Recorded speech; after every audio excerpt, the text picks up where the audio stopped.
The morning sun painted golden stripes across the wooden floor of Sweet Dreams Bakery. Luna Martinez wiped flour from her hands with a clean towel and smiled at the fresh loaves cooling on the racks. At 48, she had found peace in this small-town life that she never expected. "Good morning, Luna," called Mrs. Henderson from outside. The elderly woman pressed her face against the glass door, her breath creating small clouds on the window. "Morning, Mrs. Henderson. The usual?" Luna unlocked the door and welcomed her first customer of the day. "Of course, dear." 2 blueberry muffins and a coffee. Mrs. Henderson stepped inside, bringing the smell of morning dew with her. "You know, I still can't believe we got so lucky when you decided to move to Maplewood." Luna chuckled as she selected the best muffins from the display case. "I think I'm the lucky one. This place has given me exactly what I needed." It was true. 3 years ago, Luna had been Dr. Luna Martinez, a research chemist working for a large pharmaceutical company in Chicago. The long hours, constant pressure, and endless meetings had slowly drained the joy from her life. When her grandmother passed away and left her a small house in Maplewood, Luna made the biggest decision of her life. She sold her apartment, quit her job, and used her savings to buy the old bakery on Main Street. The people of Maplewood had welcomed her with open arms.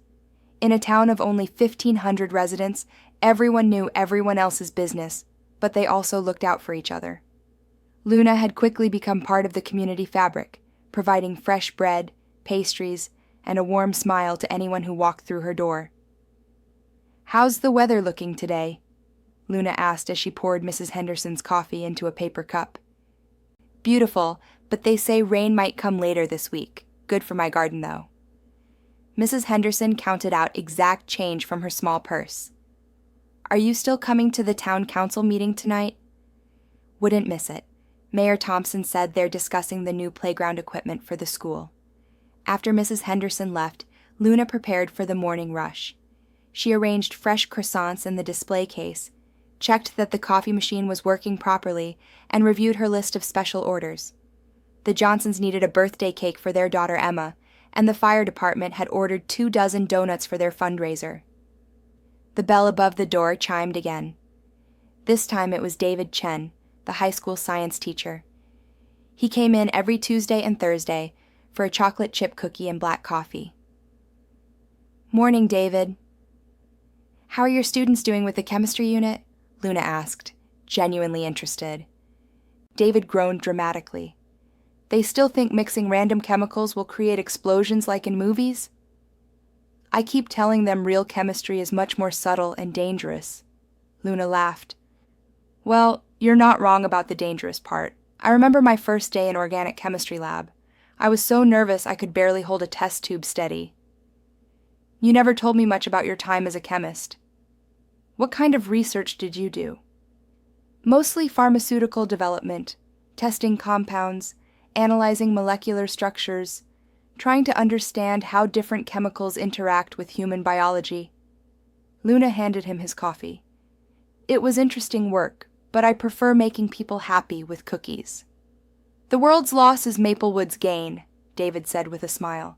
"Though I have to admit, it's nice having someone in town who actually understands science when I need to talk shop." After David left, Luna settled into her morning routine. She loved these quiet hours in the bakery, with sunlight streaming through the windows and the smell of fresh bread filling the air. It was so different from her old laboratory, where everything was sterile and controlled. The bakery had become her sanctuary. Every day brought familiar faces and new conversations. She knew which customers preferred their coffee strong, who had allergies she needed to consider, and which children's eyes lit up when they saw the cookie display. This was real life, she thought. This was what mattered. By 10 o'clock, the morning rush was over.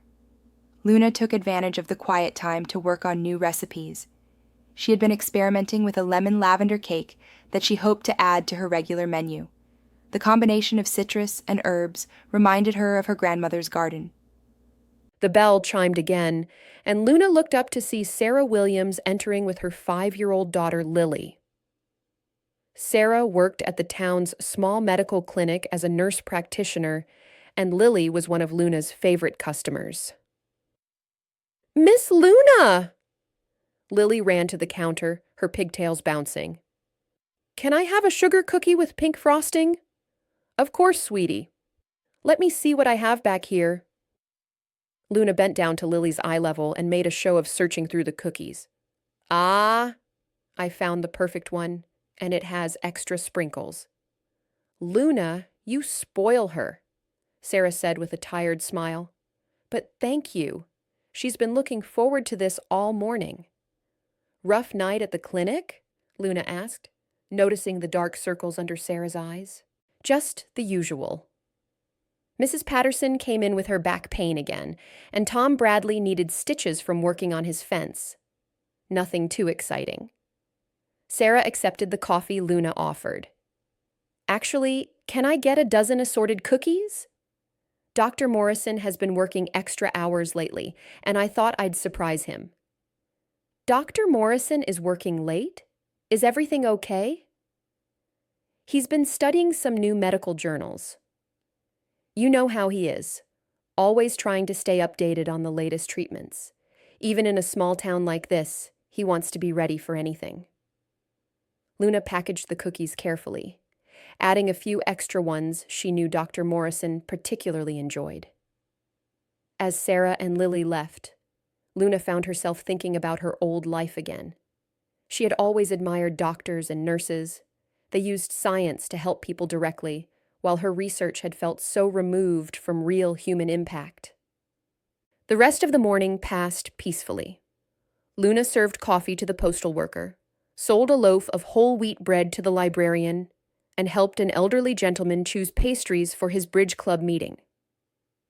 These simple interactions filled her with a warmth that no research breakthrough had ever provided. Around noon, she decided to take a short break. The bakery would be quiet until the afternoon school dismissal brought in teenage customers looking for snacks. Luna made herself a cup of tea and sat by the front window, watching life unfold on Main Street. Maplewood was the kind of place where nothing much happened, and that was exactly what Luna loved about it. The most exciting recent news had been the opening of a new antique shop and the high school basketball team making it to the regional playoffs.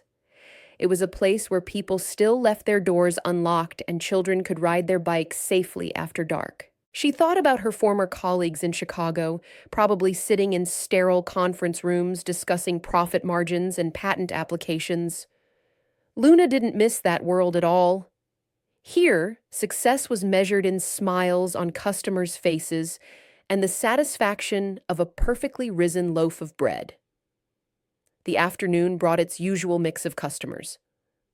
Students stopped by for after-school treats, parents picked up dinner rolls, and several elderly residents came in for their daily coffee and conversation. Luna enjoyed these moments of connection, learning about people's lives and sharing in their small joys and concerns. As evening approached, Luna cleaned the bakery and prepared to close. Tomorrow would bring another day of early morning baking, friendly customers, and the simple pleasure of creating something that brought happiness to others. She locked the front door and headed home, looking forward to the town council meeting and another evening in her peaceful new life. Walking down the quiet streets of Maplewood, Luna reflected on how much her life had changed. 3 years ago, she could never have imagined finding such contentment in such a simple existence. But sometimes the best discoveries came when you stopped looking so hard for them. The next morning started like any other Wednesday. Luna arrived at the bakery before dawn, turned on the ovens, and began mixing dough for the day's bread. The familiar routine brought her comfort, measuring ingredients, kneading dough, timing the baking cycles. Everything had its proper order and predictable outcome. But when Mrs. Henderson didn't appear at her usual 8 o'clock time, Luna noticed. The elderly woman had come to the bakery every morning for 3 years without fail. By 8:30, Luna was genuinely worried. Maybe she's just sleeping in, Luna told herself, but she couldn't shake the feeling that something was wrong. At 9 o'clock, David Chen arrived, but he looked pale and tired. "You don't look well," Luna observed, preparing his usual order. "Are you feeling okay?" "Just a headache," David said, rubbing his temples. "Started yesterday evening and got worse during the night. I probably need more coffee than usual." "Maybe you should see Dr. Morrison." "It's just a headache." "I'm sure it'll pass." David accepted his coffee and cookie but barely touched either. "Actually, several of my students called in sick today." "Some kind of stomach bug going around, I guess." Luna frowned. "Mrs. Henderson didn't come in this morning either. That's not like her." "Probably the same thing. Small towns, when one person gets sick, everyone gets sick." David left without finishing his coffee, which was completely unlike him. Throughout the morning, Luna noticed that fewer customers than usual came to the bakery. Those who did appear seemed tired or complained of minor ailments, headaches, nausea, general fatigue. By noon, she was definitely concerned. She decided to walk to Mrs. Henderson's house during her lunch break. The elderly woman lived only 4 blocks away, in a small white house with a well-maintained garden. Luna knocked on the front door and waited. "Mrs. Henderson?" "It's Luna from the bakery. Are you all right?" After a moment, she heard slow footsteps approaching the door. Mrs. Henderson opened it, but she looked terrible. Her usual cheerful demeanor was gone, replaced by obvious fatigue and discomfort. "Oh, Luna. I'm sorry about this morning. I've been feeling awful since yesterday evening." "What kind of awful?" "Should I call Dr. Morrison?" "Just tired and nauseous. My head hurts too. I thought it was something I ate, but it's not getting better." Mrs. Henderson leaned against the door frame as if standing was difficult. "Let me drive you to the clinic," Luna offered immediately. "I don't want to be a bother." "You're never a bother. Come on, let me get your coat." The drive to the medical clinic took only 5 minutes, but Luna noticed several other people walking slowly along the streets, all looking unwell. A pattern was definitely emerging, and it wasn't a normal seasonal illness. The clinic waiting room was fuller than Luna had ever seen it. At least a dozen people sat in chairs, all displaying similar symptoms: pale complexions, tired eyes, and general discomfort. Sarah Williams looked overwhelmed as she tried to manage the sudden influx of patients. "Luna, thank goodness you're here," Sarah said when she saw them enter. "Can you help Mrs. Henderson fill out her information? We're completely swamped." "Of course. What's going on? Is there some kind of flu outbreak?" "That's what we're trying to figure out." Dr. Morrison has been seeing patients all morning with the same complaints: headaches, nausea, fatigue, some digestive issues. But it doesn't match any typical viral pattern. Luna helped Mrs. Henderson complete her paperwork and find a comfortable chair in the waiting room. While they waited, she observed the other patients more carefully. They all seemed to be experiencing similar symptoms, but something about the presentation bothered her. As a chemist, she had been trained to notice patterns and anomalies. "Sarah," she said quietly, "can I ask you something? Are all these patients experiencing the same type of symptoms?" "Basically, yes. Headaches seem to be universal, along with nausea and general weakness. A few people have mentioned difficulty concentrating or slight dizziness." Luna's scientific mind began working. "When did the first patients start coming in?" "Yesterday evening, actually. Mr. Johnson from the hardware store was the first. Then this morning it really picked up." Sarah checked her clipboard. "We've had over 20 patients since yesterday with the same cluster of symptoms." "That's a very rapid onset for a typical illness," Luna observed. "Have you noticed any geographic clustering? Are the patients from the same neighborhoods?" Sarah looked at her with new interest. I hadn't thought about it that way, but you're right. Most of them seem to live in the downtown area or the residential streets nearby. Luna felt a familiar sensation, the same intellectual curiosity that had driven her research career. Something about this situation didn't fit normal disease patterns, and her scientific training was pushing her to investigate further. Dr. Morrison emerged from an examination room looking tired and puzzled. He was a competent physician who had served Maplewood for over 15 years, but Luna could see frustration in his expression. Sarah, can you schedule Mrs. Patterson for follow-up blood work tomorrow? I want to rule out any underlying conditions. He noticed Luna and nodded politely.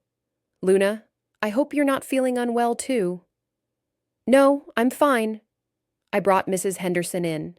Dr. Morrison, can I ask you something professionally? I used to be a research chemist, and I'm curious about the symptom pattern you're seeing. Dr. Morrison's eyebrows rose with interest. I didn't know about your background. What's your take on this situation? The rapid onset and similarity of symptoms across multiple patients suggests a common source exposure rather than a contagious illness. Have you considered environmental factors? Actually, I was beginning to think along those lines myself. The symptom cluster, headaches, nausea, fatigue, cognitive difficulties, could indicate some kind of toxic exposure. But I'm not sure what we might be dealing with or how to test for it. Luna felt her pulse quicken. This was exactly the kind of problem she had spent years training to solve. What kind of testing capabilities do you have here? Pretty limited for anything complex. We can do basic blood work, but for sophisticated toxicology screening, we'd need to send samples to the regional hospital. That could take days. May I make a suggestion? I still have some of my old laboratory equipment in storage. If you think it would help, I could set up some basic testing to look for common environmental contaminants. Dr. Morrison looked relieved. That would be incredibly helpful. I've been feeling like I'm working blind here. As they discussed the technical possibilities, Luna felt a mix of excitement and concern. She hadn't expected to use her chemistry background in Maplewood, but if her skills could help her neighbors, she was ready to put them to work. Mrs. Henderson finally got her appointment with Dr. Morrison, who confirmed the same symptoms everyone else was experiencing. He recommended rest, hydration, and monitoring for any worsening of symptoms. As Luna drove her home, the elderly woman seemed slightly better just from knowing she wasn't alone in her illness. Luna, dear, I heard you talking to the doctor about being a chemist. Is that really true? Yes, I worked in pharmaceutical research for almost 20 years before I opened the bakery. Well, I'll be. You're just full of surprises. Mrs. Henderson smiled weakly. Do you really think you can help figure out what's making everyone sick? I'm going to try, Luna said firmly. Sometimes the skills you think you've left behind turn out to be exactly what you need. That evening, Luna closed the bakery early and drove to the storage unit where she kept her old laboratory equipment. As she opened the metal door and saw the familiar tools of her former profession, she felt a surge of purpose she hadn't experienced in years. Tomorrow, she would begin investigating what was happening to her adopted hometown. She just hoped she could find answers before more people got sick. Luna spent that evening setting up a makeshift laboratory in her basement. She carefully arranged her old equipment, a basic spectrometer, pH meters, microscope, and various testing kits she had accumulated over her research career. The familiar weight of pipettes and beakers in her hands brought back memories of countless hours spent analyzing compounds and searching for molecular answers. Her first step was to develop a hypothesis about what might be causing the widespread illness.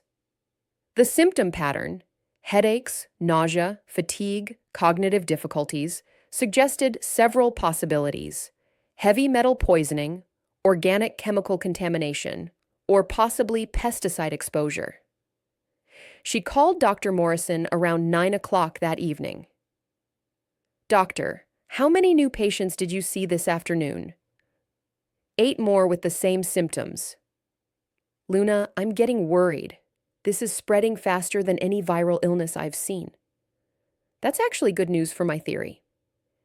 If this were contagious, we'd expect to see it spread from person to person in family clusters. But if it's environmental contamination, we'd see rapid onset across the affected area. Can you tell me something? Are the patients mostly adults, or are children affected too?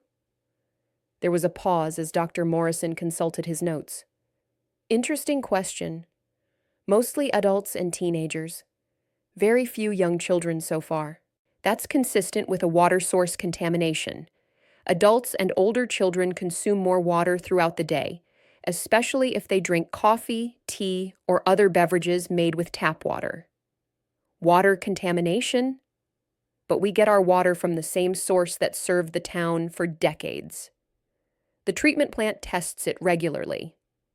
Standard municipal water testing looks for biological contaminants and basic chemical parameters. They might miss industrial chemicals, pesticides, or other organic compounds. Dr. Morrison, I need you to ask your patients something specific tomorrow. I need to know if they've been drinking tap water regularly, using it for cooking, or if anyone has been exclusively drinking bottled water. I can do that. What's your plan for testing? I'm going to start by collecting water samples from different locations around town, the treatment plant, various neighborhoods, and any potential contamination sources I can identify. If there's something in the water supply, I should be able to detect it with the equipment I have. The next morning, Luna opened the bakery as usual, but arranged for her part-time helper, Jenny, to cover the afternoon shift. She filled several sterile collection containers with tap water from different locations around Maplewood: the bakery, the clinic, the school, several residential areas, and the municipal water treatment facility. At the treatment plant, she spoke with Bill Rogers, the facility supervisor. "Bill, I'm investigating a possible connection between the recent illness outbreak and the water supply. Can you show me your recent test results?" Bill, a man in his 50s who had worked at the plant for over 20 years, looked concerned. "Dr. Morrison mentioned you might be coming by. I've been wondering about that myself. We've had a few calls about people feeling sick."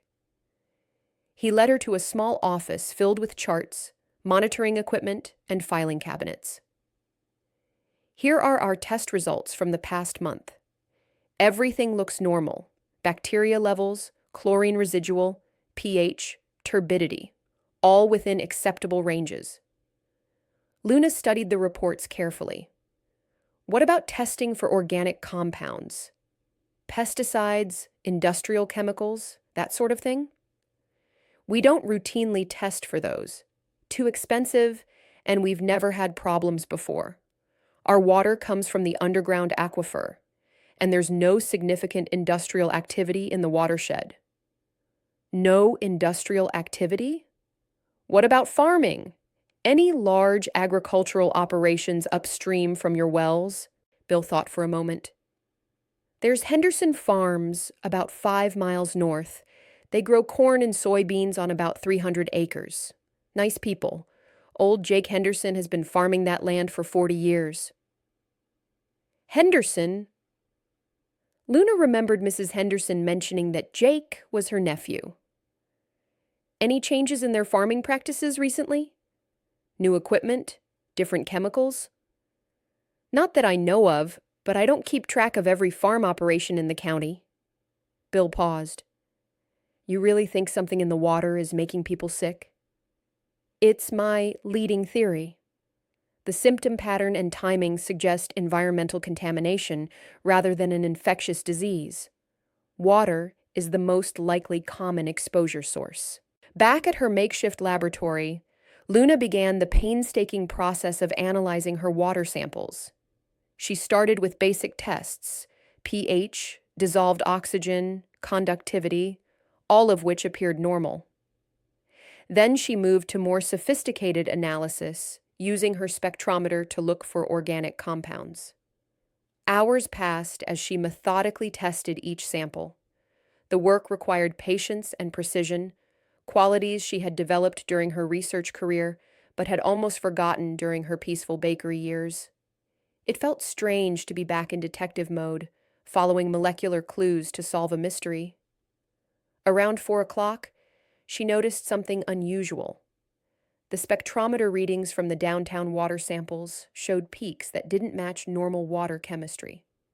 The pattern suggested the presence of organophosphate compounds, the chemical family used in many pesticides and some industrial applications. Luna's heart rate increased. Organophosphates could definitely cause the symptoms she was seeing.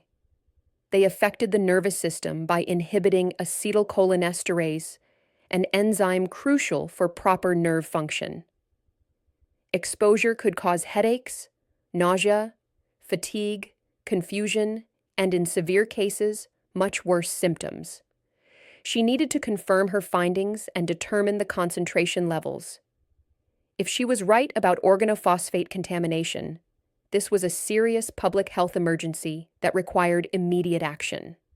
Luna called Dr. Morrison immediately. "Doctor, I think I've found something. I'm detecting what appears to be organophosphate compounds in the water supply. These are chemicals used in pesticides and can cause exactly the symptoms your patients are experiencing." "Organophosphates? That sounds serious. How certain are you?" "I need to run more tests to confirm, but the preliminary results are pretty clear. If I'm right, we need to advise people to stop drinking tap water immediately, and you'll need to start treating patients for potential pesticide poisoning." What kind of treatment are we talking about? Luna's memory pulled up information from her pharmaceutical research days.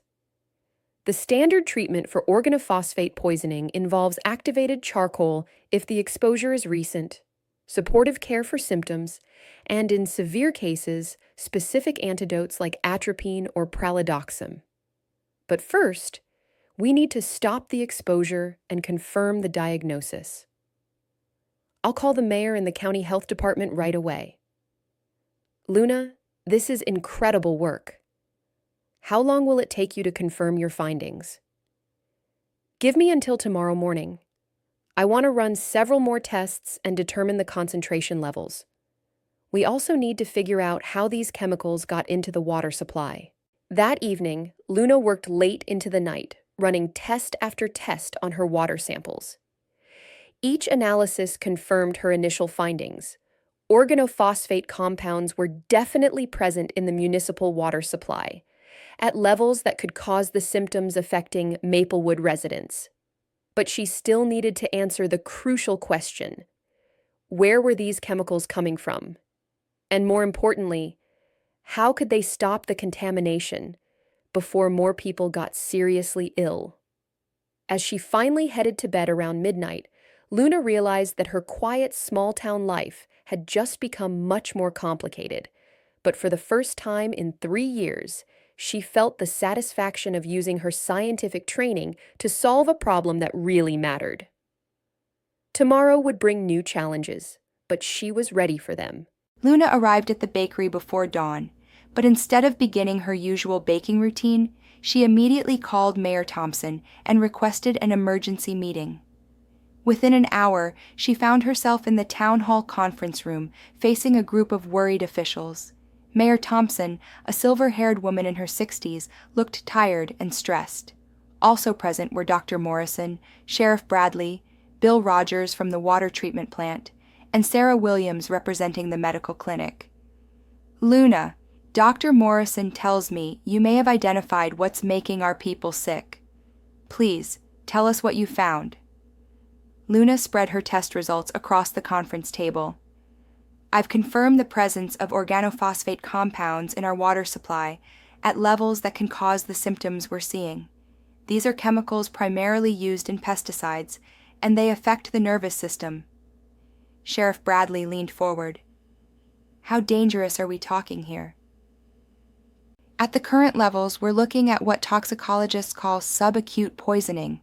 Unpleasant and potentially serious, but not immediately life-threatening if we act quickly. However, if exposure continues or concentrations increase, we could see much more severe symptoms. Mayor Thompson nodded grimly. What do we need to do immediately? First, we need to advise all residents to stop drinking tap water and using it for cooking until we can eliminate the contamination source. Second, Dr. Morrison needs to begin treating current patients for organophosphate exposure. Third, we need to find out how these chemicals got into our water system. How do we do that? Bill Rogers asked. He looked shaken by the implications for his facility. Luna pulled out a map of the area around Maplewood. The contamination has to be entering the groundwater somewhere upstream from your wells, Bill. We need to trace potential sources systematically. She had spent part of the night researching the local watershed and identifying possible contamination points.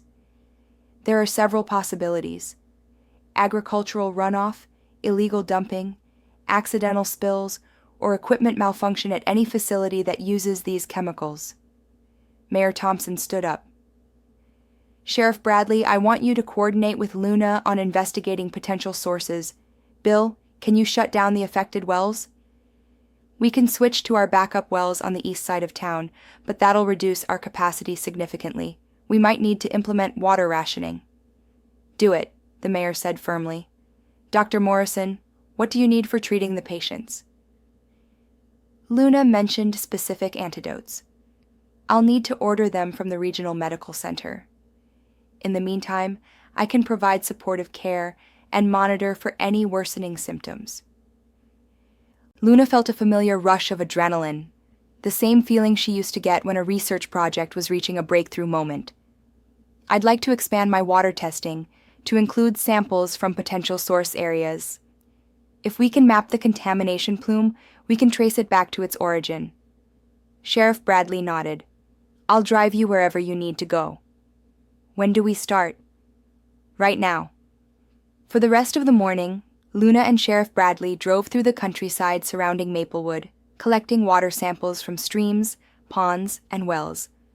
Luna had identified several potential contamination sources on her map: Henderson Farms, a small industrial facility that manufactured lawn care products, a trucking company that transported agricultural chemicals, and several abandoned properties that might have been used for illegal dumping.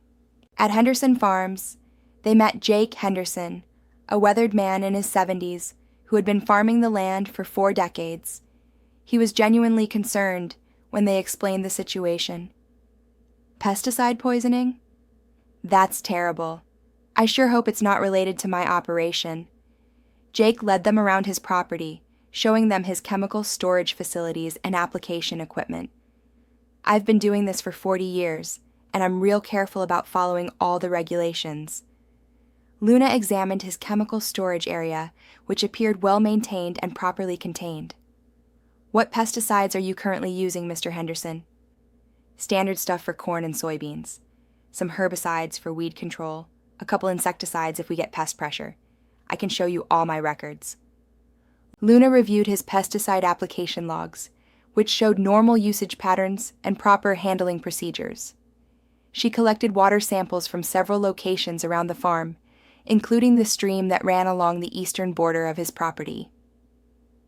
Mr. Henderson, have you noticed anything unusual recently? Any spills, equipment problems, or changes in your routine? Nothing out of the ordinary, though. Jake paused, thinking. There was that truck accident about 2 weeks ago. Big semi carrying chemicals went off the road about a mile upstream from here.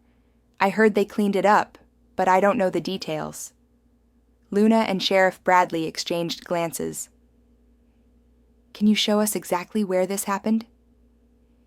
Jake pointed toward a wooded area north of his farm. Right where County Road 15 crosses Miller Creek. The truck hit some ice and slid into the ditch. I heard it was quite a mess. 20 minutes later, Luna and Sheriff Bradley stood at the accident site. The damaged guardrail had been repaired, but Luna's trained eye noticed disturbed soil and vegetation near the creek. More importantly, she could see a slight chemical sheen on the water surface, a telltale sign of organic contamination. Sheriff, do you have the accident report? I'll radio for it right now. Sheriff Bradley returned to his patrol car while Luna carefully collected water samples from several points along the creek. The chemical odor was definitely stronger here than at other locations.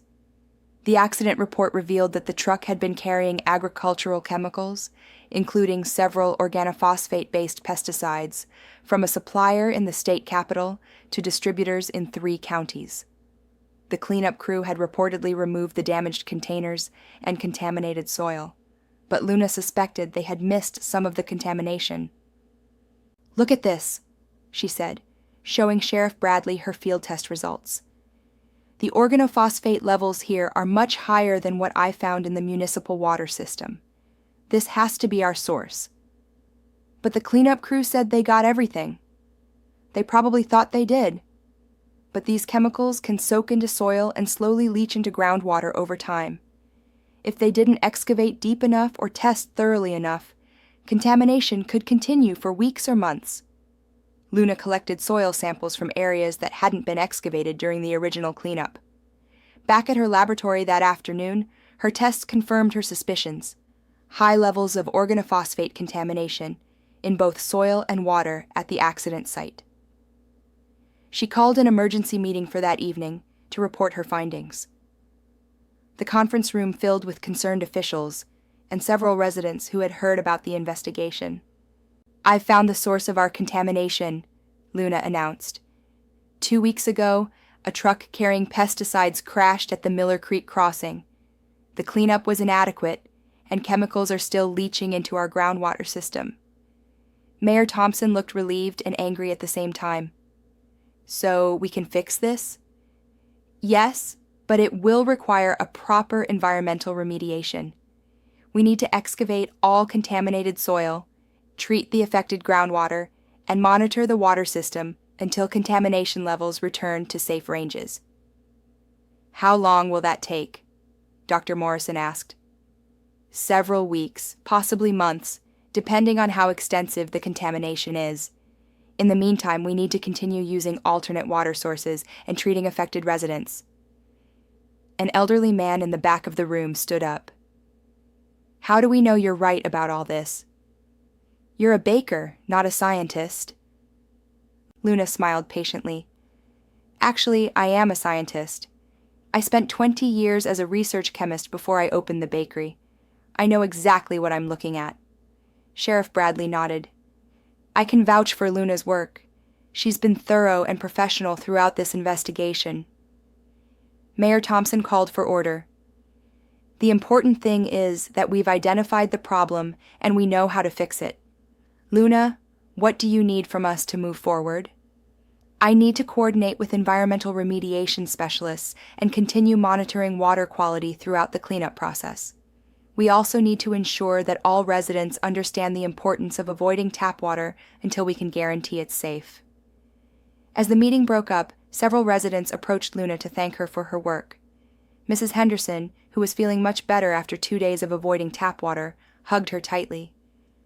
"Luna, dear, you've saved this whole town. I always knew there was something special about you."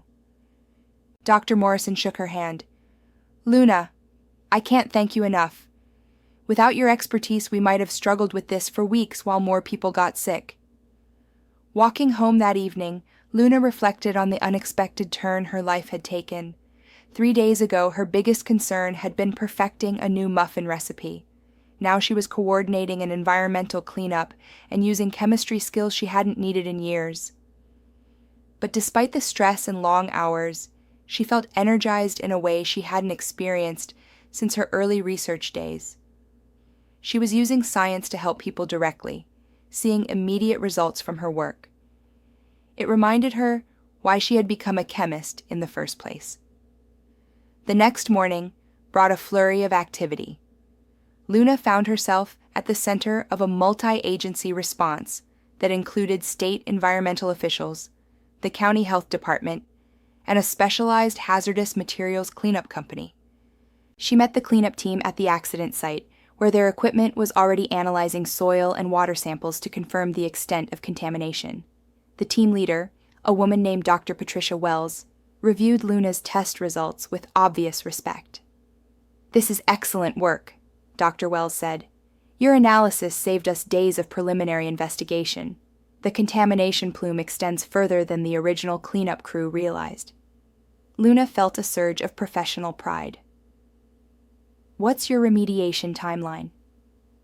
"Based on your data and our initial assessment, we're looking at excavating about 50 cubic yards of contaminated soil and installing groundwater treatment systems at 3 locations.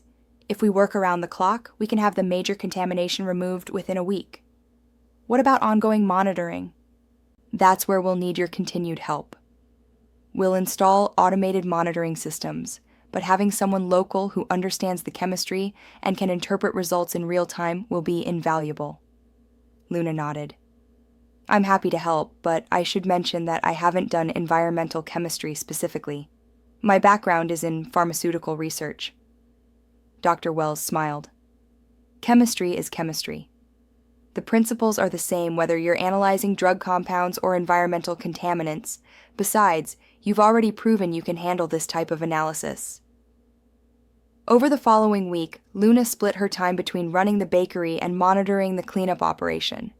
She had hired 2 additional part-time workers to help with the bakery, allowing her to focus on the environmental crisis that had consumed the town.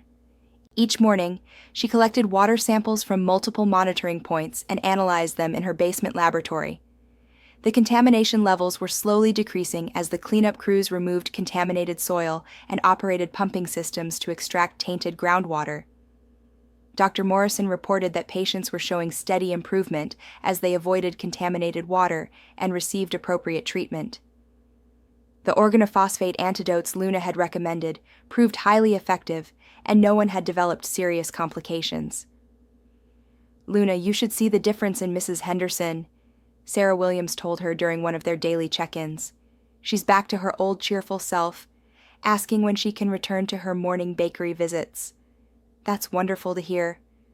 How are the other patients doing?" Almost everyone is showing significant improvement. The children recovered fastest, which makes sense given their lower exposure levels. We haven't had any new cases since people stopped drinking tap water. Luna felt a deep satisfaction knowing that her scientific skills had made a real difference in people's lives. This was the kind of direct, meaningful impact she had always hoped her work could have. By the end of the first week, Dr. Wells reported that they had removed the primary contamination source and established treatment systems for the affected groundwater. Luna's daily water tests confirmed that contamination levels were dropping steadily. "We're not quite ready to declare the water safe for consumption," Dr. Wells explained during their daily briefing, "but we're moving in the right direction. I'd estimate another week of treatment and monitoring before we can give the all clear." Mayor Thompson looked relieved but tired. The crisis had been stressful for everyone in town leadership. "Luna, the town council wants to recognize your contribution formally. Without your expertise, we would have been completely lost." "I just did what needed to be done," Luna replied. "Any chemist would have followed the same investigative process." "But no other chemist chose to live in Maplewood and open a bakery," Sheriff Bradley pointed out with a smile.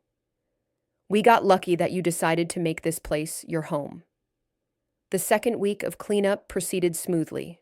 Luna's water tests showed continuous improvement, and Dr. Morrison discharged the last of the poisoning patients from ongoing care.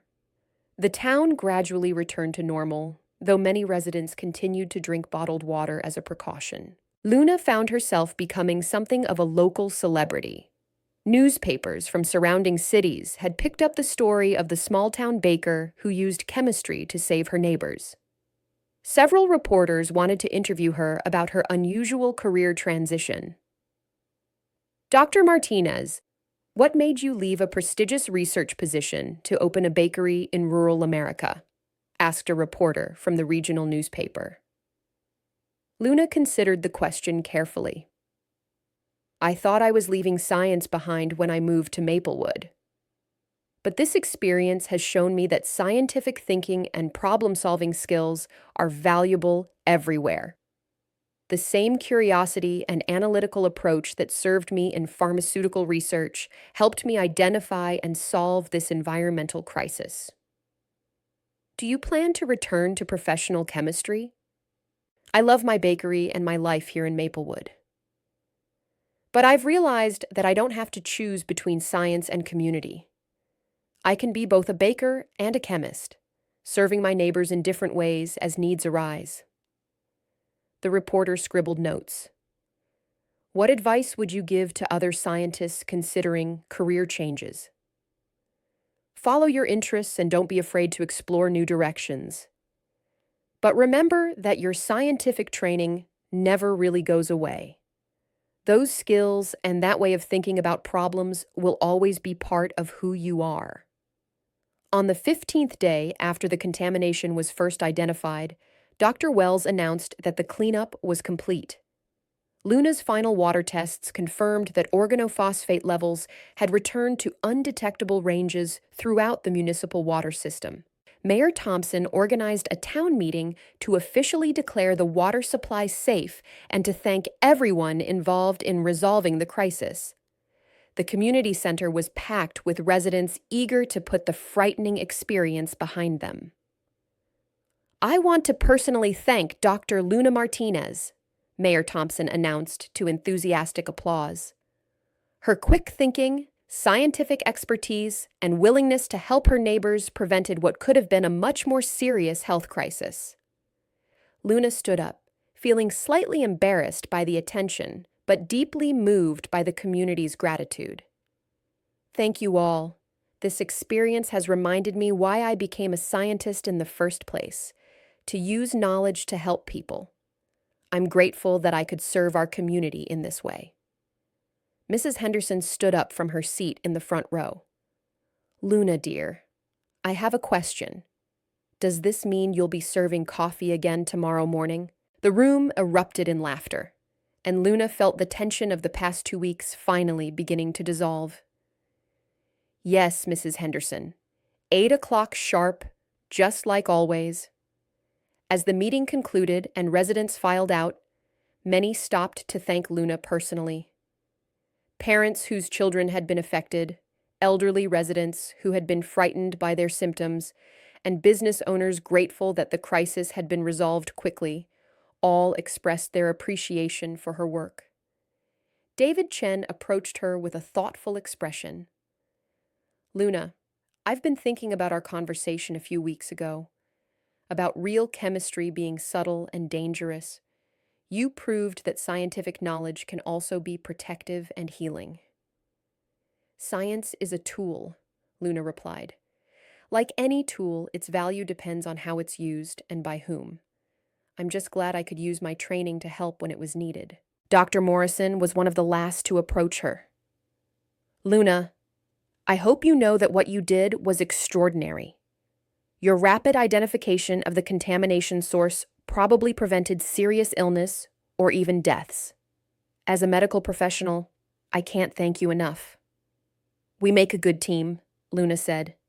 Your clinical observations helped guide my investigation, and my chemistry background provided the analytical tools we needed. Neither of us could have solved this alone. Would you consider consulting on future cases if we ever face similar challenges? The county health department has already asked if you'd be willing to serve as an emergency environmental consultant. Luna thought about the offer. I'd be honored to help if needed. But I hope we never face anything like this again. 2 weeks after the water crisis ended, life in Maplewood had largely returned to normal. Luna's bakery was once again filled with the familiar morning crowd, and the sound of coffee brewing and pastries baking provided a comforting rhythm to start each day. Mrs. Henderson appeared at 8 o'clock sharp, just as she had for 3 years, before the crisis interrupted her routine. Good morning, Luna. 2 blueberry muffins and coffee, please. But then she paused, looking at Luna with new eyes. You know, I keep thinking about what you did for all of us. My nephew Jake can't stop talking about how professional and thorough you were when you investigated his farm. I'm just glad we found the source quickly, Luna replied, packaging Mrs. Henderson's usual order. How are you feeling? Any lingering effects? Right as rain, thanks to you. But Luna, I have to ask, don't you miss your old work? The important research and discoveries? Luna considered the question while steam rose from the coffee machine. It was something she had been thinking about a lot lately. I thought I did miss it, especially during the investigation. But I've realized something interesting.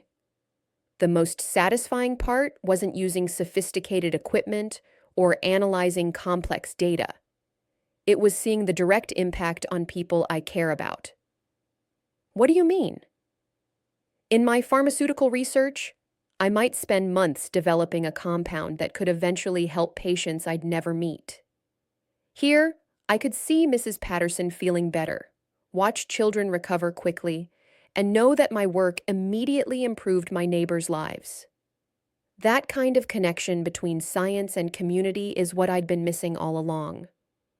Mrs. Henderson smiled. So you don't regret becoming a baker? Not at all. But I've learned that I don't have to be just one thing. I can be a baker who also happens to understand chemistry, or a chemist who expresses creativity through baking. The crisis showed me that all of our experiences and skills matter, even when we think we've moved on from them. After Mrs. Henderson left, Luna reflected on how much her perspective had changed. 3 weeks ago, she had viewed her scientific background as a closed chapter in her life. Now she understood that knowledge and skills never really become obsolete. They just wait for the right moment to be useful again. David Chen arrived for his regular Tuesday coffee, and Luna could see he was excited about something. Luna, I have news. The school board approved my proposal for a new environmental science program, and they want you to be a guest lecturer. Several students have been asking about chemistry careers since they heard about your investigation. Really? I'd be honored to talk with your students. They're particularly interested in how scientific thinking applies to real-world problems. Your experience perfectly demonstrates how chemistry knowledge can be used outside traditional laboratory settings. Luna found the idea appealing. She had always enjoyed explaining scientific concepts to people, and teaching might be another way to use her background constructively. That afternoon, she received a phone call from Dr. Wells, the environmental cleanup specialist. Luna, I hope you don't mind me calling, but I wanted to follow up on our conversation about consulting work. We're starting a new program to train local professionals in basic environmental monitoring, and your name came up as someone who might be interested in participating. What would that involve? We're developing a network of scientifically trained individuals in rural communities who can provide rapid response when environmental issues arise. It would require some additional training in environmental chemistry, but your pharmaceutical background gives you most of the foundation you'd need. Luna felt a familiar spark of interest. How much time commitment are we talking about? The training program runs for 2 weekends, and after that, you'd be on call for emergencies in this region. Most months, there would be no requests, but when situations like Maplewood's contamination occur, you could provide immediate expertise while specialized teams mobilize. I'm definitely interested. Can you send me more information? After ending the call, Luna walked through her bakery, considering how her life was evolving in unexpected directions. She had come to Maplewood seeking simplicity and peace, and she had found those things. But she had also discovered that meaningful work could take many forms. The bell above the door chimed, and Sarah Williams entered with her daughter Lily. "Miss Luna!" Lily ran to the counter with her usual enthusiasm. "Mommy says you're a scientist and a baker!" "That's right, sweetie. People can be many different things," Sarah smiled. Lily has been fascinated by the idea that someone can have multiple careers. She's decided she wants to be a veterinarian and an artist. That sounds like a wonderful combination, Luna said, selecting a cookie for Lily. The world needs people who can see connections between different fields. After they left, Luna spent some time updating her laboratory notebook with final observations from the contamination investigation. The process of documenting her methodology and results reminded her of the satisfaction she had always found in careful scientific work. Her phone rang, and she recognized Mayor Thompson's number. Luna, I hope I'm not bothering you, but I wanted to let you know about something. The State Environmental Agency wants to use Maplewood as a case study for rapid response to chemical contamination. They're particularly interested in documenting how local expertise can be mobilized quickly in rural areas. That's interesting.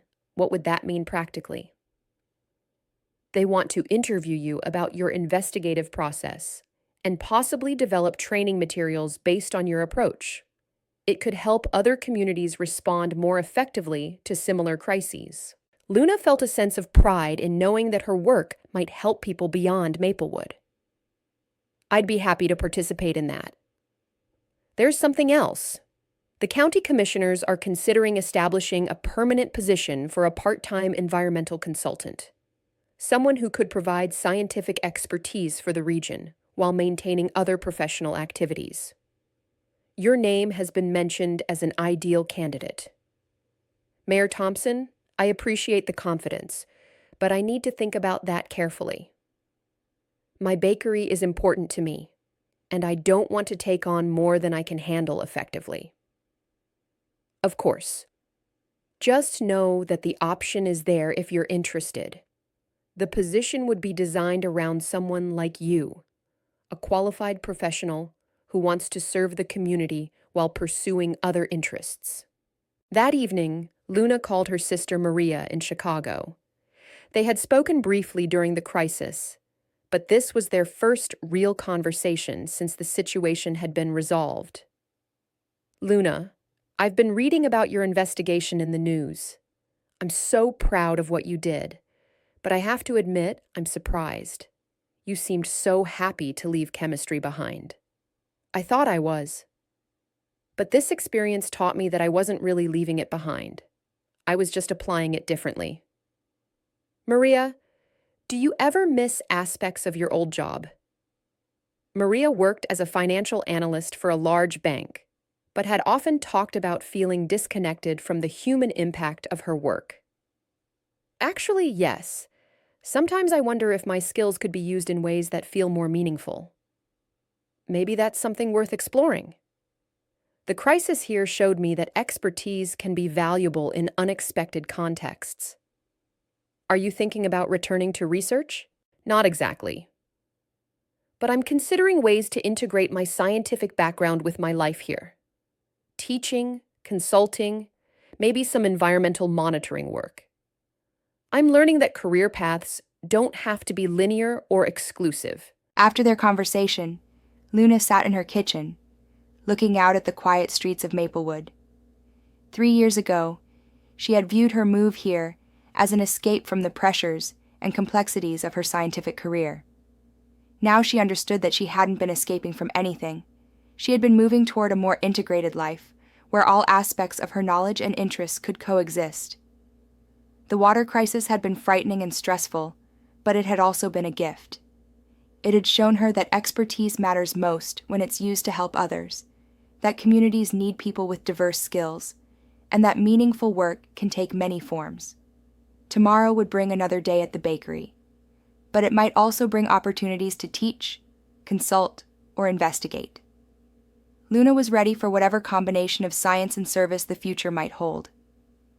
3 months after the water crisis, Luna found herself standing in front of 25 high school students in David Chen's chemistry classroom. The environmental science program had officially launched, and Luna was delivering her first guest lecture on real-world applications of chemical analysis. "How many of you think chemistry only happens in laboratories?" Luna asked, scanning the curious faces before her. About half the students raised their hands. That's what I used to think too, Luna continued. But chemistry is happening everywhere. In your kitchens when you bake bread, in your bodies as you digest food, in the environment around us every moment of every day. My job as a chemist wasn't to create chemistry, but to understand and use chemistry that already exists. A student named Emma raised her hand. Ms. Martinez, when you were testing our water, how did you know what to look for? Excellent question. In chemistry, we call that detective work. I had to look at the clues, the symptoms people were experiencing, the timing of when they got sick, the geographic pattern of illness, and use those clues to develop hypotheses about what might be causing the problems. Luna spent the next hour walking students through her investigation process, explaining how she had used scientific methodology to identify, test, and confirm the source of contamination. She brought some of her laboratory equipment and demonstrated basic testing procedures. The most important skill in chemistry isn't memorizing formulas, she explained while showing students how to use a pH meter. It's learning to ask good questions and design experiments to answer those questions. A student named Marcus, who had been quiet during most of the presentation, finally spoke up. Ms. Martinez, my mom was one of the people who got sick. She said you saved the whole town. Is that what scientists do?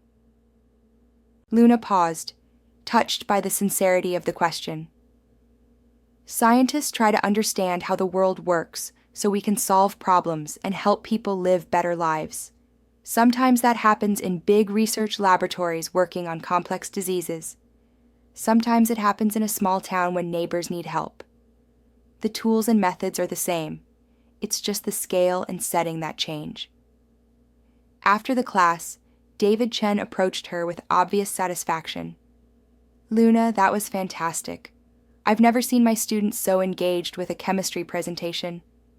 Would you consider doing this regularly? I'd love to.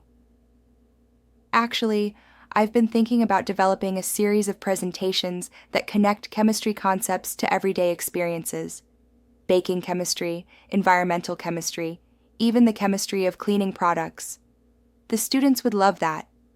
And honestly, it would help me too. Sometimes I struggle to show them how classroom chemistry connects to real life. Over the following weeks, Luna developed a routine that balanced her bakery responsibilities with her growing involvement in science education. She visited David's classes monthly and began working with the elementary school teachers to develop age-appropriate science activities. One afternoon, while preparing for a presentation about the chemistry of bread making, Luna received a call from Dr. Wells. Luna, we have a situation developing about 60 miles south of you. A small farming community is reporting unusual fish die-offs in their main creek, and the State Environmental Agency has asked if you could provide preliminary assessment while our team mobilizes. Luna felt the familiar surge of purpose she had experienced during Maplewood's crisis. What's the timeline? Ideally, we'd like you there tomorrow morning. The local officials are concerned, and an early assessment could help determine whether we need to implement emergency measures. I'll be there. Luna arranged for her assistant manager to handle the bakery and drove to the affected community the next morning. The town of Cedar Falls was even smaller than Maplewood, with a population of about 800 people who depended heavily on agriculture and the natural environment. The local mayor, a farmer named Tom Bradley, met her at the creek where dead fish were floating in disturbing numbers. Ms. Martinez, thank you for coming so quickly. This started 3 days ago and it's getting worse. We're worried about our livestock and water supply. Luna examined the scene carefully, noting the types of fish affected and collecting water samples for analysis. The pattern suggested acute toxicity, rather than disease or oxygen depletion. Mr. Bradley, has there been any unusual activity in the watershed recently? Construction, chemical applications, industrial activity? Nothing that I know of, though there was some road maintenance upstream about a week ago. The county crew was fixing bridges and culverts after the spring flooding. Luna's analytical mind immediately focused on that information. Road maintenance could involve various chemicals, desing compounds, concrete additives, equipment fluids. If proper containment procedures weren't followed, any of these substances could contaminate waterways. She spent the day collecting samples from multiple locations along the creek and interviewing residents about the timeline of events. By evening, she had developed a working hypothesis about the contamination source. Using her portable testing equipment, Luna confirmed the presence of elevated copper and zinc levels in the water, concentrations that would be toxic to fish, but might not immediately affect larger animals or humans. She called Dr. Wells that evening with her preliminary findings. It looks like heavy metal contamination, probably from road maintenance activities. The good news is that at current levels, it's not an immediate threat to human health.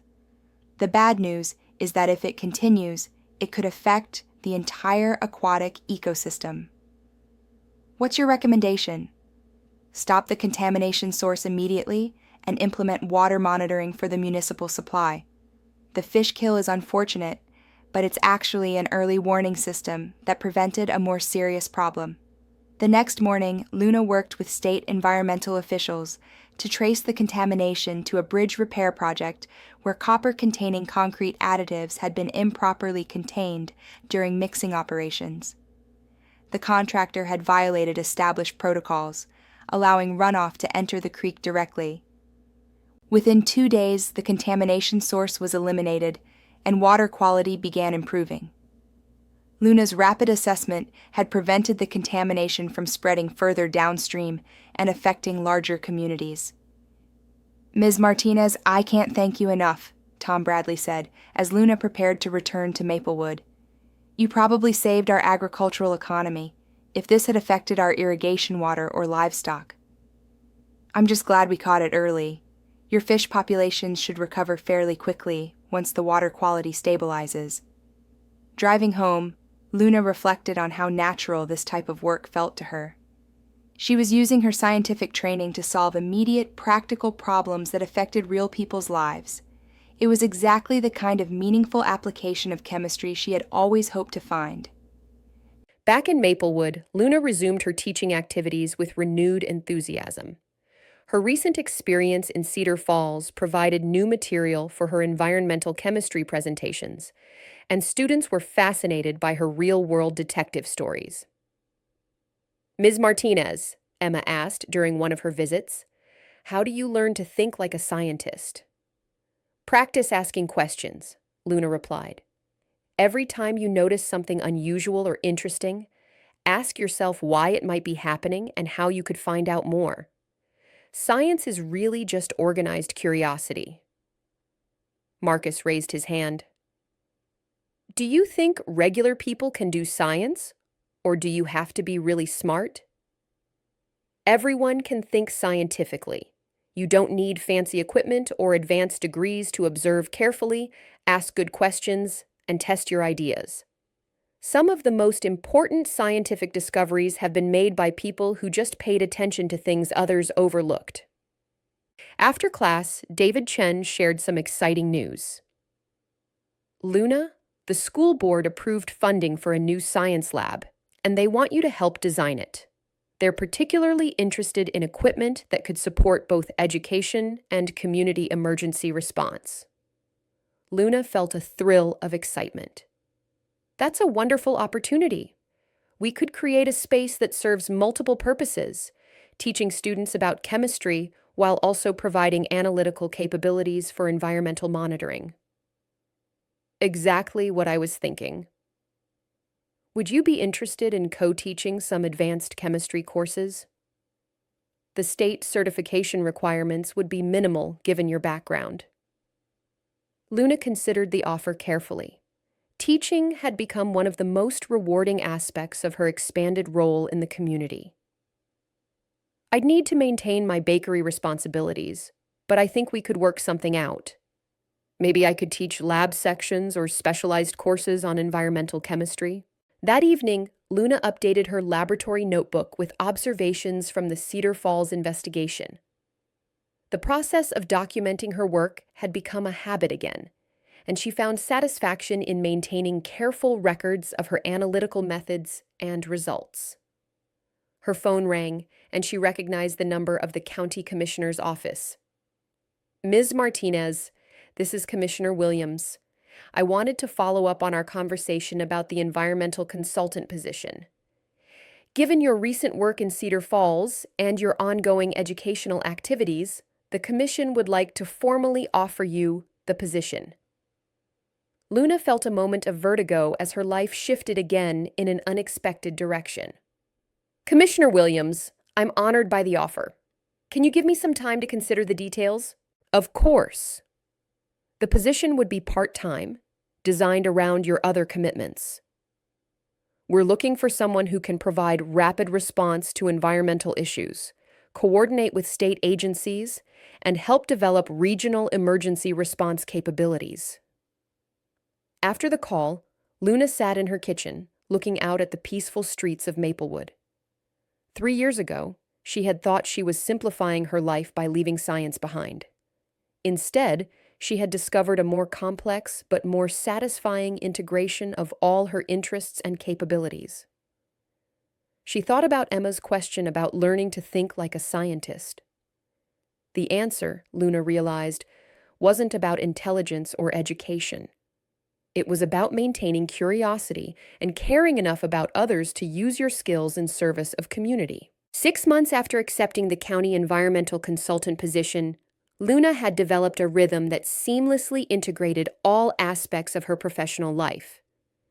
She opened the bakery each morning at 6, handled the breakfast rush, and then transitioned to whatever combination of teaching, consulting, or laboratory work the day required. Her basement laboratory had evolved into a sophisticated analytical facility that served multiple purposes: environmental monitoring for the county, demonstrations for her science classes, and research projects that bridges academic and practical applications.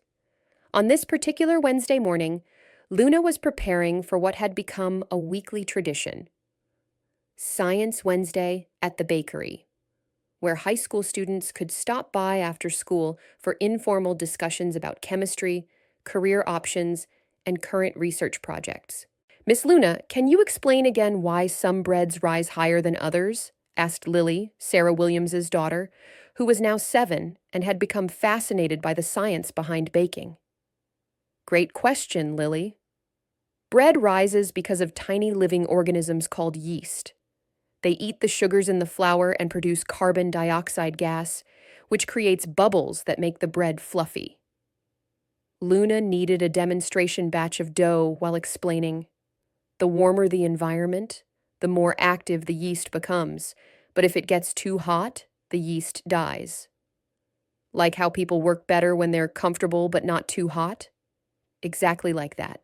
Chemistry is often about finding the right conditions for reactions to happen." Mrs. Henderson, now 82 and still one of Luna's most reliable customers, smiled from her corner table. "Lily, you're going to be a scientist just like Miss Luna when you grow up." "Can I be a scientist and a baker?" Lily asked seriously. "You can be anything you want to be," Luna assured her. "I've learned that you don't have to choose just one thing.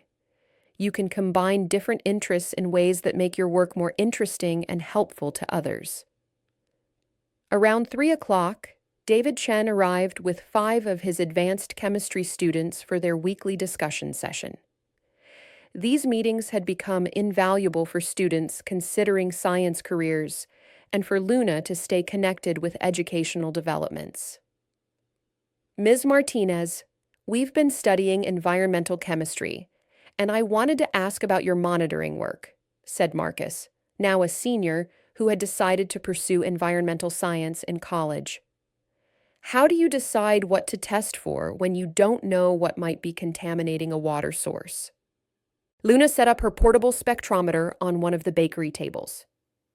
"That's the art of environmental chemistry.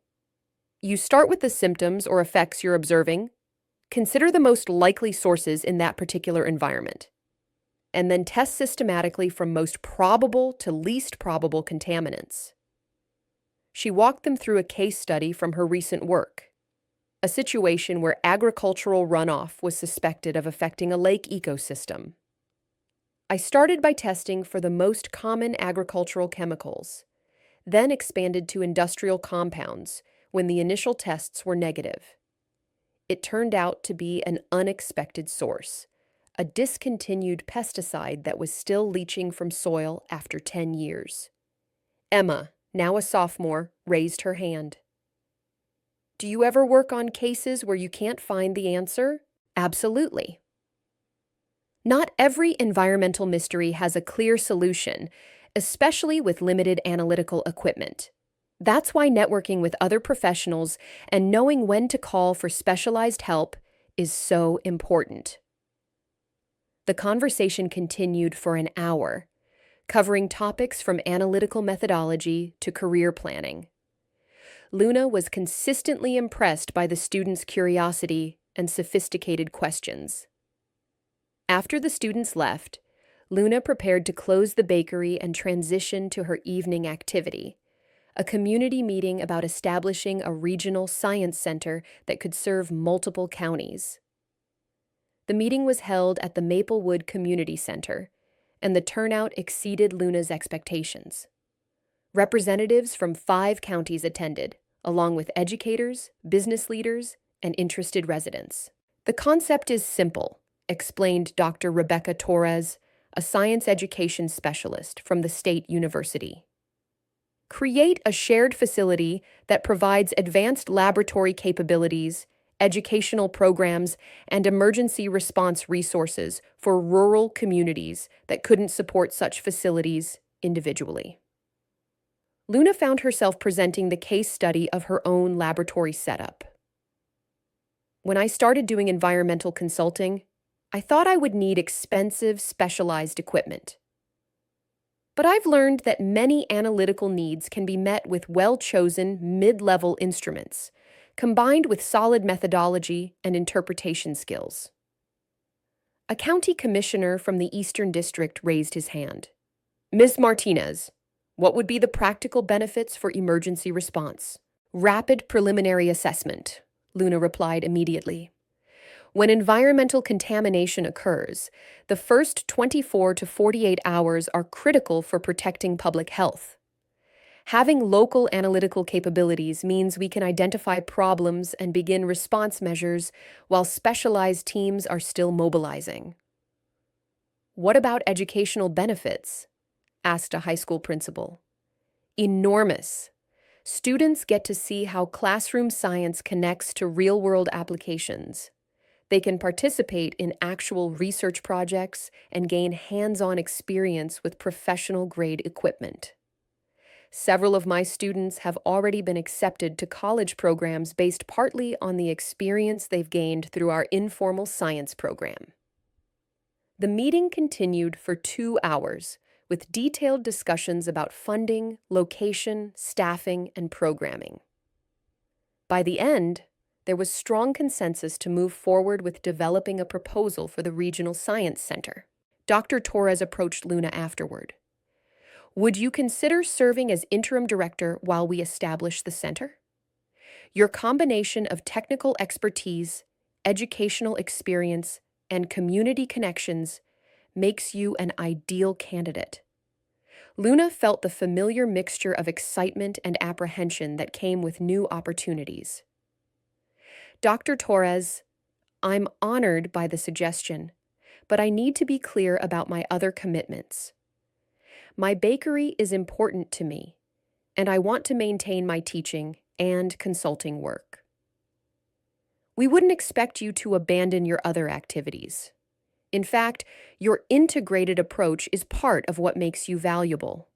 We're looking for someone who understands how science can serve diverse community needs.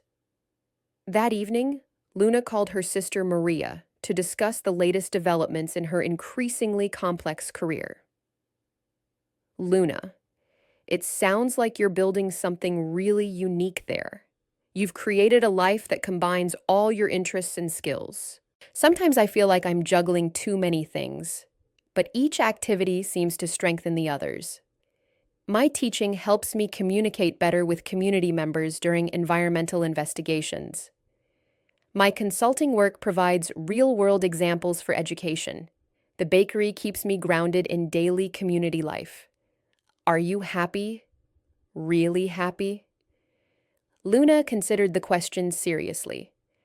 More happy than I've ever been, I think. I'm using my scientific training in ways that feel meaningful and immediate. I'm part of a community that values what I can contribute. And I'm learning that career satisfaction doesn't have to come from a single, narrowly defined professional identity. What about the science center opportunity? I'm intrigued, but I want to be careful not to overcommit. The most valuable thing I've learned is that sustainability matters more than ambition. I want to build something that can continue and grow without burning me out. The next morning, Luna received a call from Dr. Wells with news about a potential contamination situation developing in a neighboring state. Luna, we have a complex case involving multiple agricultural chemicals detected in groundwater. The State Environmental Agency specifically requested you for the initial assessment. They've heard about your systematic approach to multi-contaminant analysis. Luna felt a surge of professional pride. Her reputation was spreading beyond the immediate region, opening opportunities for more challenging and impactful work. Dr. Wells, I'm interested, but I need to coordinate with my other commitments. When would you need me? Next week, probably Tuesday through Thursday. And Luna, there's something else. The EPA is considering you for a national advisory panel on rural environmental response. Your work has attracted attention at the federal level. After ending the call, Luna stood in her bakery, looking around at the space where her new life had really begun. 3 years ago, she had viewed this as an escape from professional complexity. Now she understood it as the foundation for a more integrated and purposeful career. Mrs. Henderson arrived for her morning coffee, and Luna shared her news about the potential advisory panel appointment. Luna, dear, I'm so proud of what you've accomplished, but I hope all this success won't take you away from Maplewood. Mrs. Henderson, this will always be my home base. Everything I'm able to do builds on what I've learned here about combining science with community service. Besides, someone has to make sure you get your morning muffins. Mrs. Henderson laughed. Well, that's a relief. Though I have to say, it's been quite an adventure watching you grow from our quiet bakery owner into some kind of scientific superhero. I'm still the same person. I've just learned to use more of my capabilities. As Luna prepared for another day that would include baking, teaching, and analytical work, she reflected on the unexpected trajectory her life had taken. She had sought simplicity and found complexity, but it was complexity with purpose and integration. Every aspect of her work contributed to her ability to serve others and use her skills meaningfully. The bell above the bakery door chimed, and David Chen entered with his usual smile. Good morning, Luna.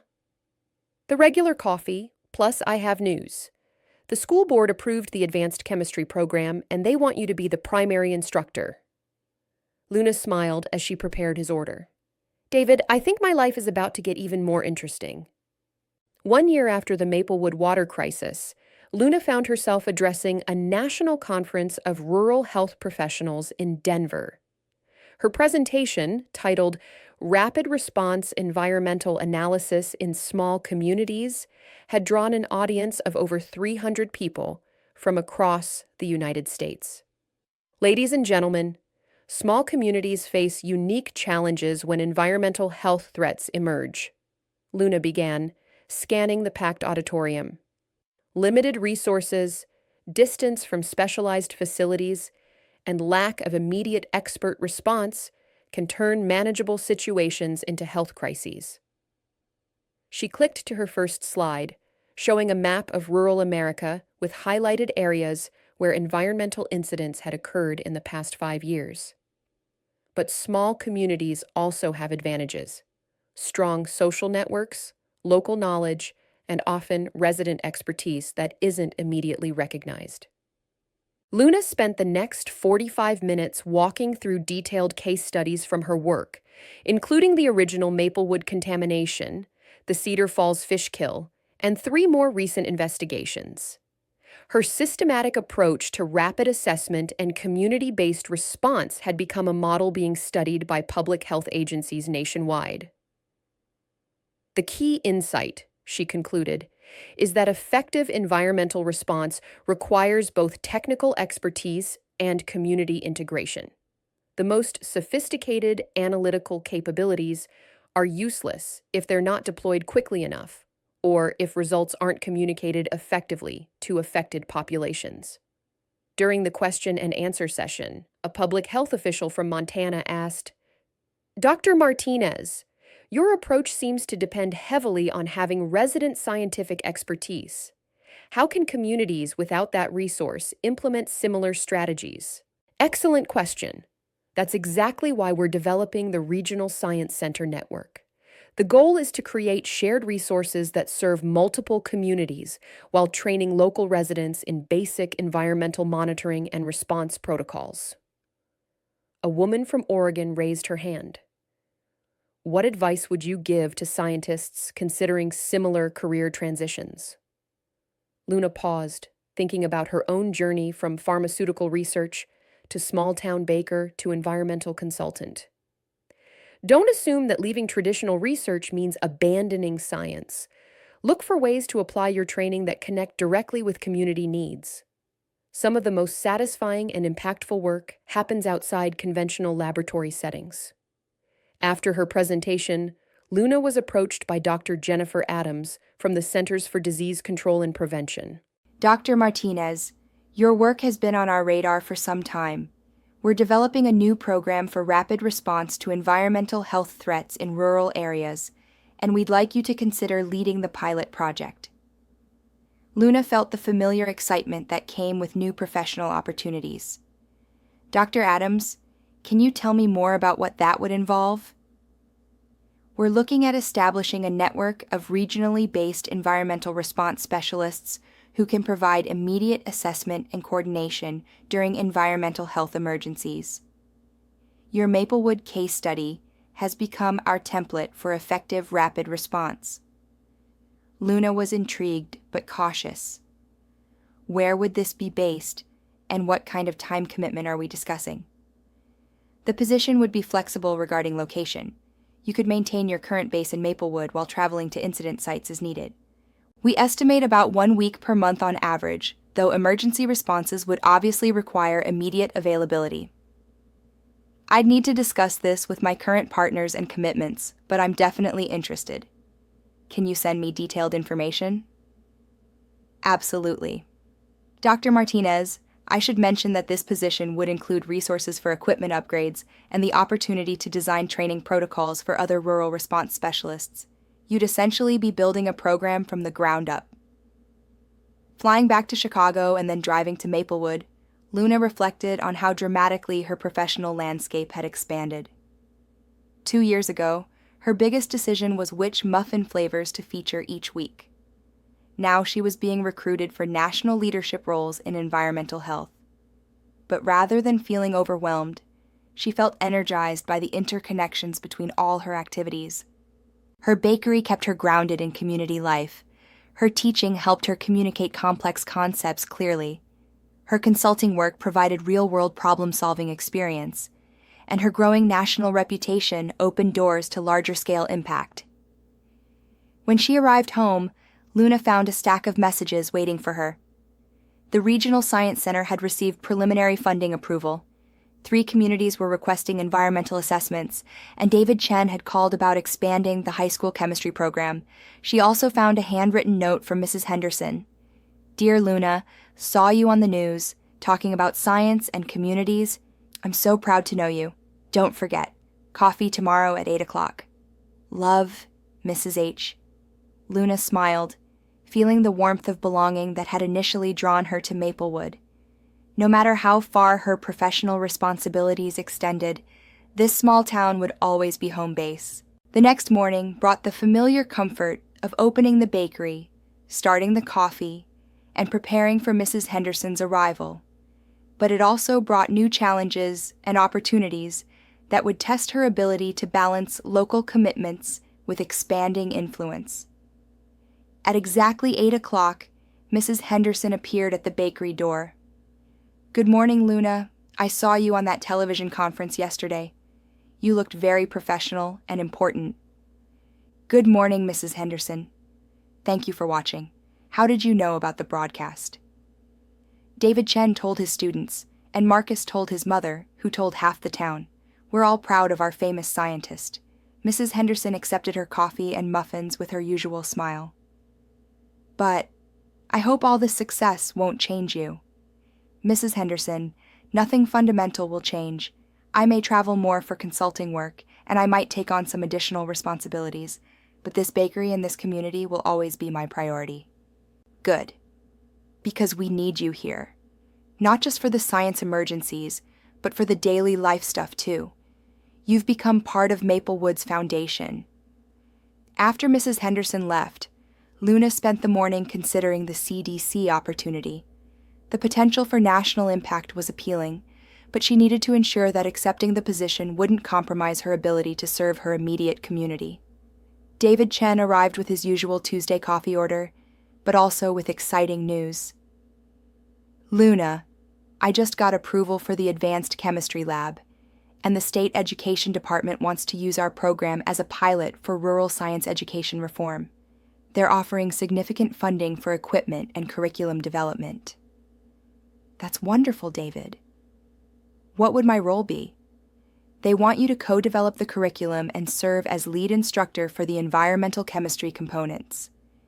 It would involve some travel to other pilot schools, but most of the work could be done here."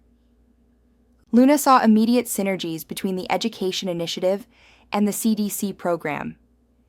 "David, what if we could connect this education program with the National Environmental Response Network I'm being asked to help develop? Students could gain real-world experience while contributing to community emergency preparedness." David's eyes lit up. "That would be incredible. Students working on actual environmental monitoring and response projects while learning advanced chemistry concepts. It would revolutionize rural science education."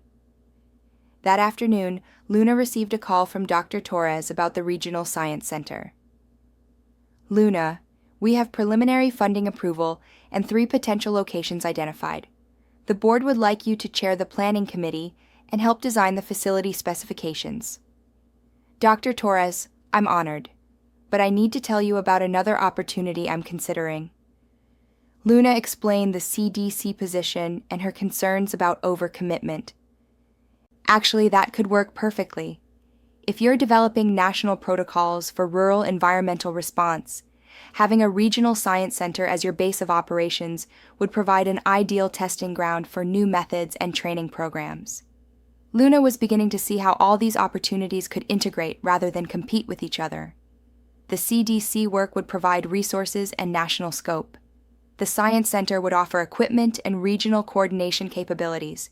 The education program would ensure knowledge transfer to the next generation, and the bakery would maintain her community connections. That evening, she called her sister Maria to discuss the developing situation. "Luna, it sounds like you're being offered the chance to create something entirely new, a model for how science can serve rural communities more effectively." "That's what I'm thinking too. Each component strengthens the others. The CDC position provides resources and credibility. The education program ensures sustainability through training new professionals.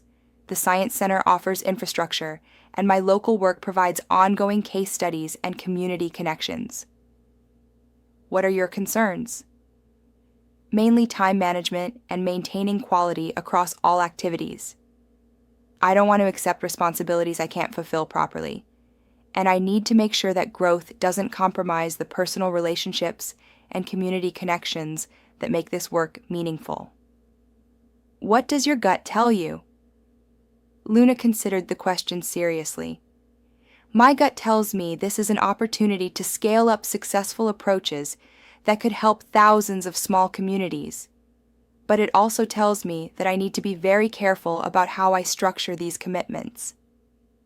The next morning, Luna made several phone calls to explore how the various opportunities could be coordinated rather than competing for her time and attention. Her conversation with Dr. Adams at the CDC revealed that the federal program was designed to support exactly the kind of integrated approach Luna was developing. Dr. Martinez, we're not looking for someone to abandon their current work. We want to support and scale successful models. Your combination of community engagement, educational innovation, and technical expertise is exactly what we hope to replicate in other regions. Similarly, Dr. Torres confirmed that the Science Center was intended to support multiple professional activities rather than requiring exclusive commitment. Luna, the whole concept is built around professionals who can bridge different sectors. We want someone whose diverse activities inform and strengthen each other. By the end of the week, Luna had developed a framework for accepting all the opportunities while maintaining her core commitments. The key was recognizing that they were all aspects of the same fundamental mission, using science to serve communities more effectively. She called a meeting with her key partners, David Chen, Dr. Morrison, Mayor Thompson, and her bakery staff, to discuss how to coordinate these expanding responsibilities. I want to be completely transparent about the opportunities I'm considering and how they might affect my work here in Maplewood, Luna began. My first priority is maintaining the quality and reliability of everything I'm already committed to. David spoke first. Luna, speaking for the educational side, I think these national connections would actually strengthen our local programs. Students would benefit from exposure to broader professional networks and real-world applications. Dr. Morrison nodded. From a public health perspective, having you connected to national resources and protocols would improve our emergency response capabilities, and training other communities would help develop mutual aid networks. Mayor Thompson looked thoughtful. My main concern is ensuring that Maplewood continues to benefit from your expertise as your responsibilities expand. That's exactly why I wanted to discuss this with all of you, Luna replied. I need your help designing a structure that serves everyone's interests effectively. They spent the next 2 hours developing a framework that would allow Luna to accept the national position while strengthening rather than compromising her local commitments. The key innovations included creating a partnership structure where advanced students could assist with routine environmental monitoring, providing hands-on experience while ensuring continuity of service, establishing Maplewood as a demonstration site for new response protocols, bringing additional resources and attention to the community while supporting national program development, developing a flexible schedule that concentrated travel and national responsibilities into specific time blocks, maintaining predictable availability for local needs. Setting up communication systems that would allow Luna to provide remote consultation during emergencies, even when she was traveling. By the end of the meeting, Luna felt confident that she could accept the CDC position while actually strengthening her ability to serve her immediate community. One more thing, she said as the meeting concluded. No matter how this develops, I want everyone to know that Sweet Dreams Bakery will continue operating. Mrs. Henderson still needs her morning coffee, and I still need the daily reminder of why this work matters. Everyone laughed, but Luna was completely serious. The bakery represented her connection to the human side of science, the daily interactions and simple services that made technical expertise meaningful. As she locked up the bakery that evening, Luna reflected on the journey that had brought her to this point. 3 years ago, she had thought she was leaving science behind to pursue a simpler life. Instead, she had discovered a way to integrate all aspects of her knowledge and interests in service of something larger than herself. Tomorrow would bring new challenges and opportunities, but they would be grounded in the solid foundation of community relationships and daily service that had given her life renewed purpose and meaning. 2 years later, Luna stood before the completed Regional Environmental Science Center, watching as the first cohort of students from 5 counties conducted water quality assessments of local streams. The facility hummed with activity. High school students working alongside college interns, community members learning basic monitoring techniques, and emergency response teams training on new protocols. Dr. Martinez, the pH readings from Station 7 look unusual, called out Emma, now a senior who had been accepted to MIT's environmental engineering program. Should we run the heavy metals panel? Good catch, Emma. What does your field assessment suggest about potential contamination sources? Emma consulted her datasheet and surveyed the area around the sampling site. There's an old bridge replacement project about half a mile upstream. Based on our training protocols, construction activity could introduce elevated mineral content. Excellent reasoning. Run the metals panel and document your methodology carefully. This could become a case study for the training manual. Luna watched with satisfaction as Emma confidently set up the analytical equipment. The young woman had progressed from asking basic questions about bread chemistry to conducting sophisticated environmental assessments that would inform municipal decision-making. The success of students like Emma validated Luna's integrated approach to science education and community service.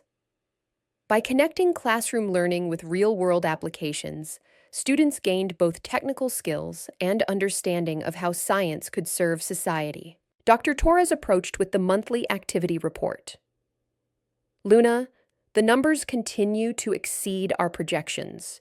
We've completed environmental assessments for 32 communities, trained over 200 local monitoring volunteers, and our emergency response network has successfully managed 8 contamination incidents. More importantly, Luna replied, we haven't had any incidents escalate to the level of long-term health impacts. Early detection and rapid response are working. The CDC is requesting a comprehensive evaluation of the pilot program. They want to expand the model to 10 additional regions across the country. Luna felt proud of what they had accomplished, but she also felt the weight of scaling challenges. Dr. Torres, my concern about expansion is maintaining the community integration aspect that makes this approach effective. It's not just about having analytical capabilities. It's about having trusted local professionals who understand both the science and the social dynamics. That's exactly why they want you to design the expansion protocol. You've proven that technical expertise and community engagement can be successfully combined. Later that morning, Luna received a call from Marcus, now a sophomore studying environmental science at the State University. Dr. Martinez, I wanted to update you on my research project. I'm analyzing the long-term environmental recovery patterns from the original Maplewood contamination incident. Marcus, that's fascinating. What are you finding? The ecosystem recovery was faster and more complete than typical patterns suggest. I think it's because the rapid identification and source elimination prevented the contamination from becoming deeply embedded in soil and sediment layers. Luna smiled, remembering the anxious 18-year-old who had asked whether regular people could do science. Marcus, you've identified something really important. Rapid response doesn't just protect human health, it preserves environmental resilience too. Dr. Martinez, can I ask you something personal? How do you balance all your different responsibilities? Sometimes I feel overwhelmed just managing my course load. The key is recognizing that different activities can strengthen each other rather than competing for time and energy. My bakery work keeps me connected to daily community life, which makes me more effective as a consultant. My teaching helps me communicate better with community members during emergencies. Each role informs and improves the others. After ending the call, Luna walked through the Science Center, observing the various activities that had become routine parts of the facility's operation. In the main laboratory, college students were analyzing water samples collected by high school monitoring teams. In the education wing, elementary students were learning about chemical reactions through safe, hands-on experiments. In the Emergency Response Center, representatives from 6 counties were practicing coordination protocols. The integration of education, research, and emergency preparedness had created something unique, a facility that served immediate practical needs while building long-term community capacity for scientific problem-solving. Around noon, Luna drove back to Maplewood for her afternoon shift at Sweet Dreams Bakery. Despite her expanding professional responsibilities, she had maintained this daily routine that anchored her to the community relationships that gave her work meaning. Mrs. Henderson, now 84 and still one of Luna's most faithful customers, was waiting when she unlocked the bakery door. "Good afternoon, Mrs. Henderson. How was your morning?" "Wonderful, dear." I stopped by the Science Center to watch those young people working with all their equipment. It's amazing what you've built there. Mrs. Henderson accepted her afternoon coffee and cookie. "But I'm glad you still have time for us regular folks." "Mrs. Henderson, you and the other regular folks are why I do this work. Science only matters when it serves real people with real needs." "Luna, I've been thinking about something. When you first came to Maplewood, you seemed like you were running away from something. But now I think you were actually running toward something. You just didn't know what it was yet." Luna considered this observation while preparing orders for other afternoon customers. "Mrs. Henderson, I think you're right. I thought I was escaping from the pressure and complexity of research science. But I was actually moving toward a way of using science that felt more meaningful and connected to daily life. And now look what you've accomplished. You've helped more people and solved more problems than you probably ever did in that big laboratory." That evening, Luna attended the monthly town council meeting, where Mayor Thompson was presenting the annual community impact report. "Thanks to our environmental monitoring program," Mayor Thompson announced, "Maplewood has been designated as a model community for environmental health protection. We've had 0 contamination incidents reach crisis level in the past 2 years, and our rapid response capabilities have assisted neighboring communities 12 times. Councilmember Janet Foster raised her hand. "Mayor Thompson, what's the economic impact of these programs?" Excellent question. The environmental monitoring and education programs have attracted over $500,000 in state and federal funding to our region. More importantly, businesses are increasingly choosing to locate here because of our reputation for environmental safety and rapid emergency response. Luna felt satisfaction in knowing that scientific capability and community service could also support economic development. By addressing environmental challenges proactively, they had created conditions that attracted investment and growth. After the meeting, Dr. Morrison approached Luna with news about the county's health statistics. "Luna, I wanted to share some interesting data with you. Since we established the environmental monitoring program, our rates of environmentally related illness have dropped by 60%. Early detection and prevention are proving more effective and less expensive than treatment after exposure." "That's exactly what we hoped for, Dr. Morrison. Prevention is always more effective than remediation." There's something else. The state health department wants to use our model for their rural health initiative. They're offering significant funding to help us expand monitoring capabilities to cover the entire county. Luna felt the familiar mixture of excitement and caution that came with growth opportunities. "Dr. Morrison, I want to make sure we can deliver quality services before we expand too rapidly. Overcommitment could compromise everything we've built." "I agree completely. But Luna, what you've created here isn't just serving our immediate area anymore. Communities across the state are asking for similar programs." Walking home that evening, Luna reflected on the unexpected trajectory her life had taken. She had come to Maplewood seeking simplicity and had instead discovered a way to integrate all her interests and capabilities in service of something larger than herself. Her phone buzzed with a text message from her sister Maria. Saw the article about your program in the Science Journal. Dad would be so proud of what you've accomplished. Love you, sis. Luna's father had been a high school chemistry teacher who always emphasized that science should serve humanity. He had died before seeing Luna's transition from pharmaceutical research to community-based environmental science, but she felt his influence in everything she had built.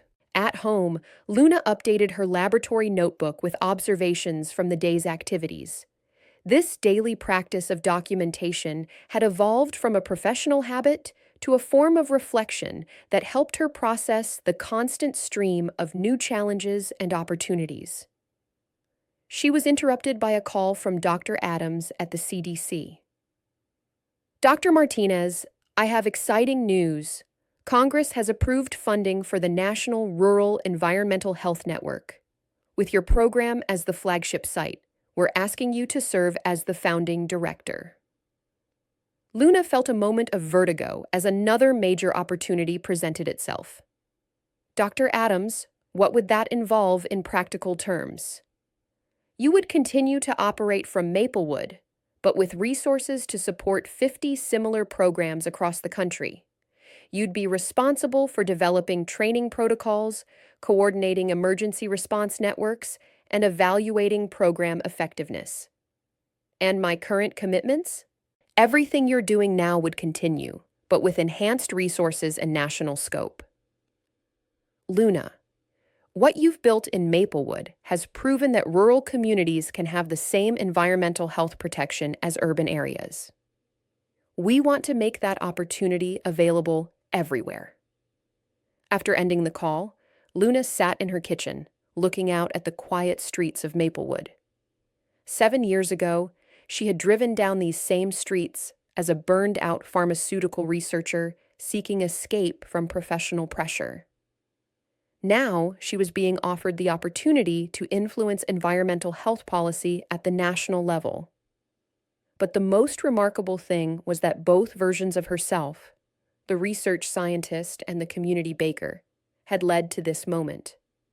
Her technical expertise provided credibility and analytical capability, while her community experience ensured that programs remained practical and responsive to local needs. She thought about Mrs. Henderson's observation that she had been running towards something rather than away from something. Perhaps the purpose of her career transition hadn't been to abandon science, but to discover how science could be more meaningfully integrated with human community.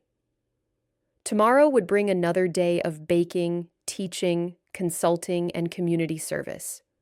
But it would also bring new opportunities to expand the model she had developed to serve communities across the nation. Luna opened her laptop and began drafting a response to the CDC offer. Whatever she decided, it would be grounded in the same principle that had guided her work from the beginning, using scientific knowledge in service of real people facing real challenges.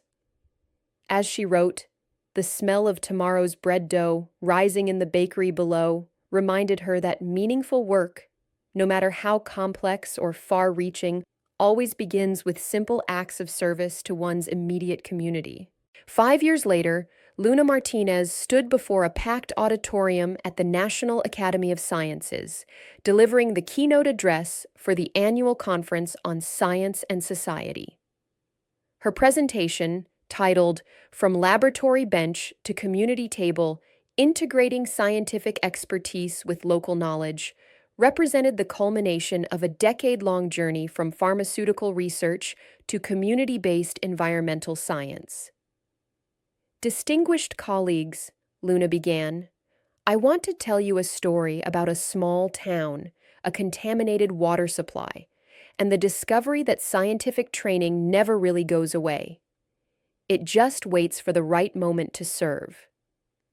The audience of researchers, policymakers, and science administrators listened intently as Luna described the evolution of her work from emergency response to systematic program development to national policy implementation. Today, the National Rural Environmental Health Network serves over 300 communities across 42 states. But the foundation of this work remains the same principle I learned in Maplewood. Science matters most when it serves human needs directly and immediately. She clicked to a slide showing recent data from the network.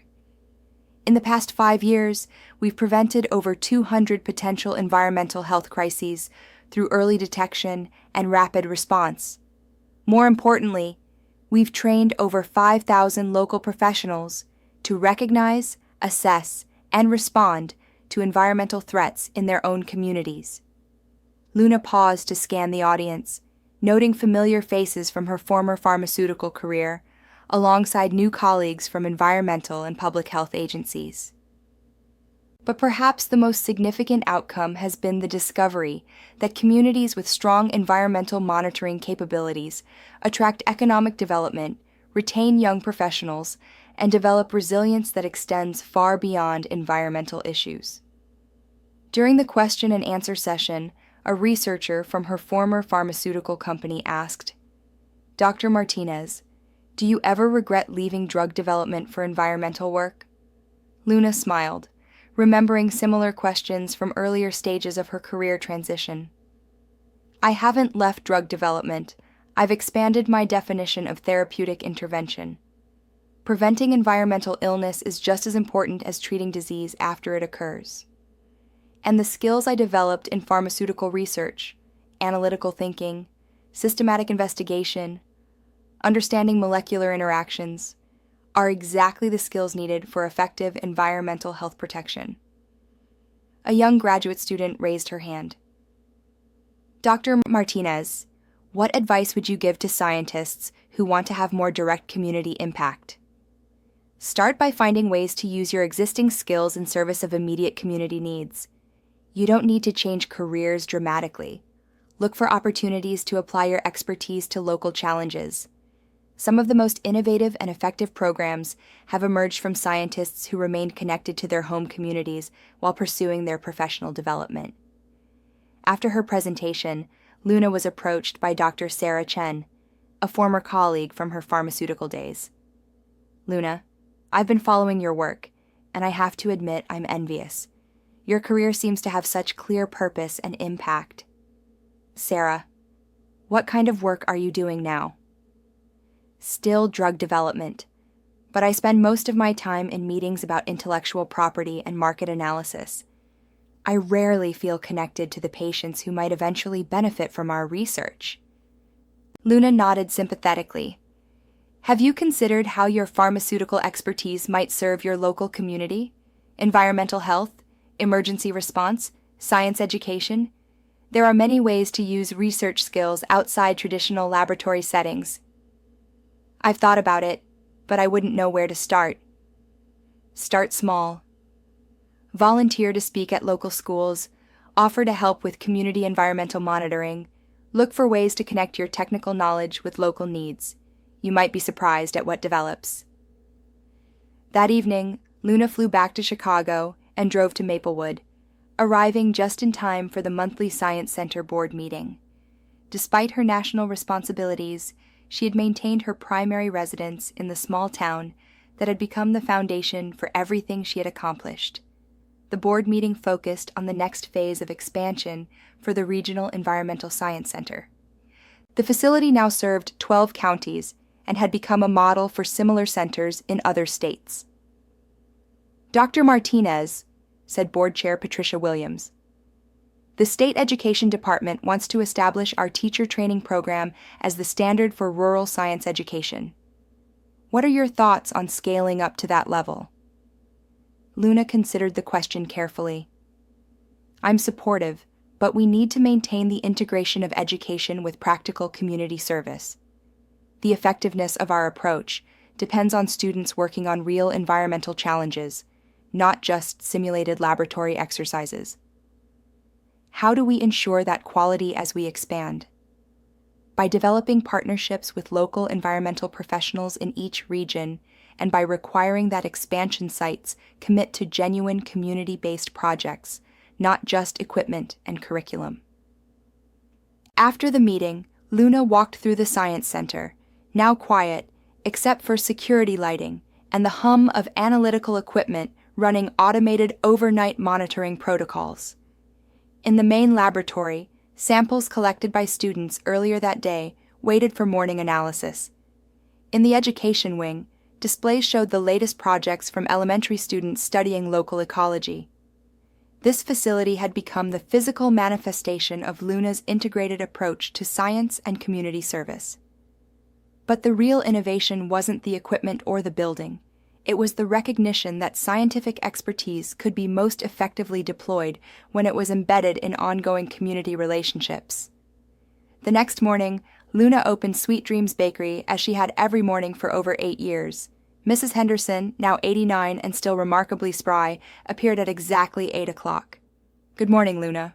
I heard your speech went well in Washington." "Good morning, Mrs. Henderson."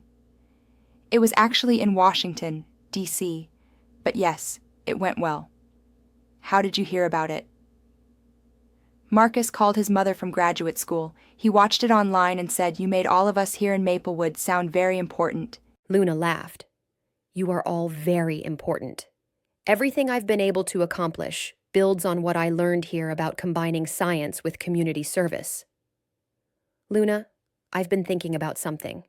When you first came here, you seemed to be running away from your old life. But now I think you were actually running toward your real calling. You just didn't know what it was yet." Luna had heard this observation from Mrs. Henderson before, but it struck her differently now. "Mrs. Henderson, I think you're right. I thought I was escaping from the complexity and pressure of research science, but I was actually moving toward a way of using science that felt more integrated and meaningful. And now look what you've built. You've helped more communities and trained more young scientists than you probably ever could have in that big pharmaceutical company." As Mrs. Henderson left with her coffee and muffins, Luna reflected on the journey that had brought her to this point. She had accomplished things she never could have imagined when she first arrived in Maplewood: national recognition, policy influence, program development, and most importantly, the knowledge that her work made a direct difference in people's lives. But the foundation remained the same daily routine of community service that had given her life new meaning 8 years ago. Every morning began with opening the bakery, preparing coffee, and greeting neighbors. Every day included some combination of teaching, analytical work, and community problem solving. Every evening ended with reflection on how scientific knowledge could better serve human needs. Around noon, David Chen stopped by with news about the latest developments in the high school chemistry program. "Luna, I wanted to tell you that Emma got accepted to the graduate program at Stanford with a full research assistantship. She's going to work on developing portable analytical equipment for environmental monitoring in developing countries." "That's wonderful news, David. Emma has always been exceptional. She told me that working with you here taught her that science could be both rigorous and socially relevant. She wants to spend her career combining technical innovation with community service." Luna felt a deep satisfaction knowing that students were carrying forward the integrated approach to science and service that had become her signature contribution. "David, how many of our students have chosen science or engineering careers?" "Over 60% compared to about 20% before we started the environmental monitoring program. But more importantly, almost all of them talk about wanting to use their education to serve their communities, regardless of what careers they choose." That afternoon, Luna received a call from Dr. Adams at the CDC with news about the latest evaluation of the National Rural Environmental Health Network. "Luna, the results are remarkable. Communities participating in the network show 60% fewer environmental health incidents, 40% faster economic recovery from environmental disruptions, and significantly higher retention of young professionals. The program has exceeded every performance metric we established. Dr. Adams, that's gratifying to hear, but I want to make sure we don't lose sight of the human scale relationships that make this approach effective. Success at the national level can sometimes compromise effectiveness at the local level. That's exactly why we want you to lead the next phase of development. We're planning to integrate environmental health monitoring with rural economic development and education initiatives. Your community-based approach is the foundation for everything we're proposing. After ending the call, Luna walked through downtown Maplewood, noting the changes that had occurred since her arrival 8 years earlier. New businesses had opened, attracted by the town's reputation for environmental quality and educational innovation. The population had grown modestly but steadily, with young families drawn by the combination of small-town amenities and access to advanced educational and professional opportunities. Most remarkably, several other scientists and technical professionals had relocated to Maplewood, creating an informal cluster of expertise that served the broader region. The town had become proof that rural communities could attract and retain highly skilled professionals when they offered meaningful opportunities for community service alongside technical work. That evening, Luna attended the monthly town council meeting, where Mayor Thompson was presenting the annual Community Development Report. Ladies and gentlemen, I'm pleased to report that Maplewood has been designated as a national model community for sustainable development. Our integration of environmental protection, economic development, and educational excellence has attracted national attention and significant federal investment. Councilmember Robert Foster asked, Mayor Thompson, what's the long-term outlook for sustaining this level of growth and recognition? Excellent question. The key is maintaining the community-scale relationships and values that have made our program successful, while carefully managing expansion and external demands. Luna appreciated the mayor's recognition that success could create its own challenges. Maintaining the balance between national influence and local effectiveness required constant attention to community needs and relationships. After the meeting, Dr. Morrison approached Luna with a request that surprised her.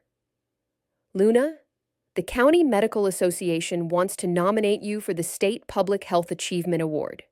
Your work has transformed environmental health protection, not just here, but across the entire region.